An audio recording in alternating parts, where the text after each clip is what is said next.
Here I have ULEFONE Note 13P, and today I'm going to show you how to enter boot mode on this device.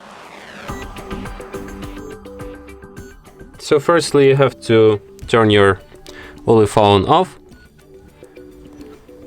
and after it turns off completely, what you have to do is to hold down combination of keys, power key plus volume up at the same time for a couple of seconds like this.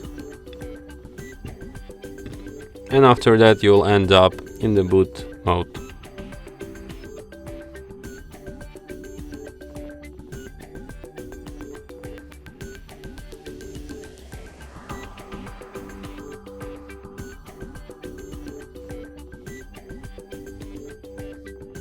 Okay, so yeah, here in the boot mode you can use volume up to navigate and volume down to select, and you have such options as recovery mode, fast boot mode or normal boot.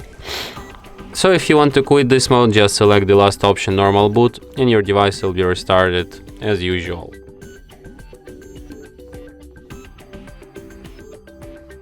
And that's it. Thanks for watching.